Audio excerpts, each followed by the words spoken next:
Evet arkadaşlar, İMAJ Lojistik olarak arkadaşlarımızın bazı şehirlerde garajlar olmadığı için bu garajlara nasıl gidileceğini anlatacağım. İlk önce belgelerimde ETS2 simülatörün dosyasına giriyoruz. Sonra config dosyasını eğer aç seçeneği yoksa birlikte açla not defterini seçiyoruz, açıyoruz. Ve açtıktan sonra aşağıya doğru iniyoruz.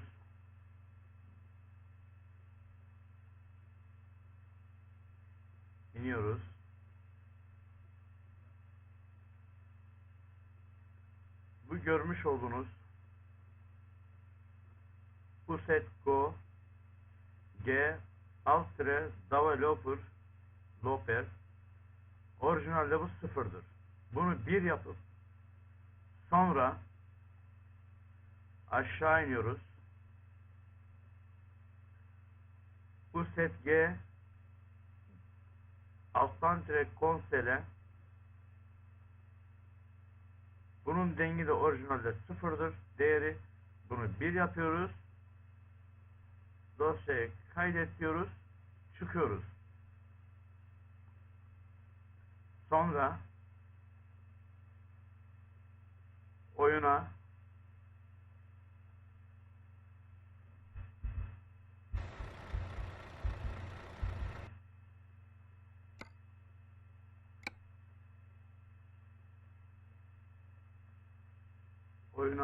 single'dan giriyoruz.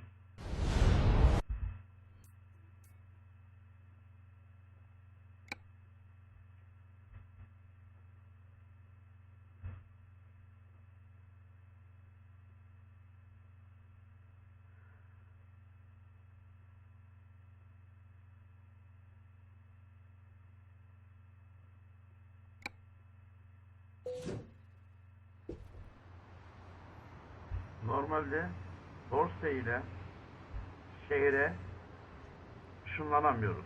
Garajımız olsa bile yükü teslim etmeden gidemezsiniz diye uyarı geliyor. Yalnız ETC'nin altındaki önce hangi şehirde olduğumuza bakalım.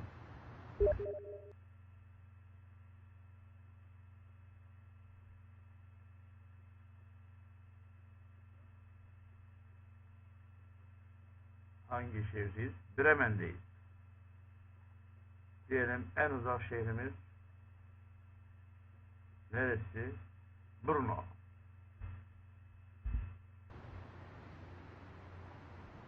ESC'nin altındaki tuşa basıyoruz. Go to bir boşluk B R N O şehir fark etmez. Gitmeyizin şehri tam harfiyen yazın yalnız. Go to Brno yazarak Enter'a tıklıyoruz. Sonra konsolu kaldırıyoruz. Görmüş olduğunuz gibi eğer sakat yerde olursa mouse'lar gezdirerek 8 tuşunu mümkün mertebe aşağı indirin ki ve F9'a basarak arabamızı bırakıyoruz. Haliyle iniş esnasında hasar oluşacaktır. O yüzden mecburen F7 çekip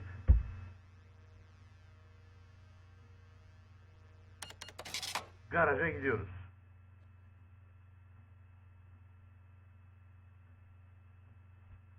Enter. Tamiratını yapıp haliyle single'dan çıkıp multiplayer'e girip konvoyumuzun olduğu şehre varmış oluyoruz. ETC'nin altındaki E tuşuyla Go to gideceğiniz şehir. Mesela ben Bremen.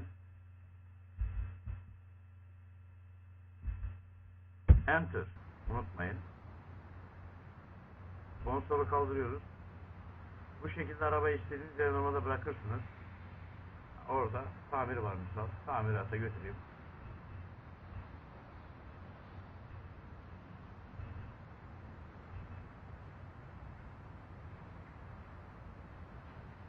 F9 basıyoruz.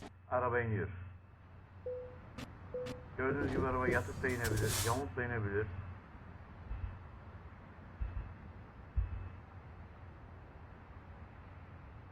Düz inmişiz.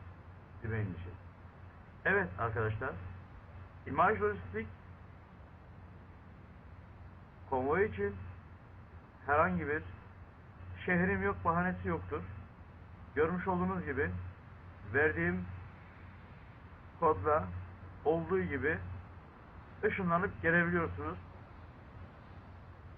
Bir sonraki anlatım videomuzda görüşmek dileğiyle.